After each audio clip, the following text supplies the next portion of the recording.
لو عاوز تعرف ايه التحاليل والفحوصات المطلوبة قبل جراحات السمنة، تابعني في الفيديو ده.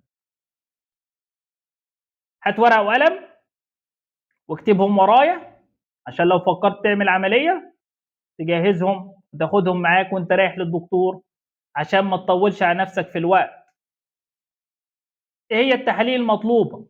التحاليل عبارة عن صورة دم كاملة، وظائف كبد، وظائف كلى، معاملات سيولة، سكر عشوائي أو سكر تراكمي بالنسبة لمرضى السكر، دلائل فيروسات كبدية فيروس بي وسي، والإيدز اتش اي في، وظائف غدة درقية، كورتيزون بالدم صباحي ومسائي، برولاكتين بالدم لأن البرولاكتين لما بيعلى بيقلل عملية الحرق، بعض المعادن زي الصوديوم والبوتاسيوم والكالسيوم.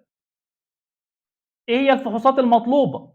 الفحوصات عبارة عن أشعة عادية على الصدر، وظائف تنفس، رسم قلب، موجات صوتية على القلب، سونار على البطن والحوض عشان أشوف في حصوات في المرارة ولا لأ، وأشوف حجم الكبد لأن لو في حصوات في المرارة لازم نشيل المرارة مع العملية، منظار معدة عشان أتأكد إن مفيش التهابات في المعدة أو في فتق في الحجاب الحاجز.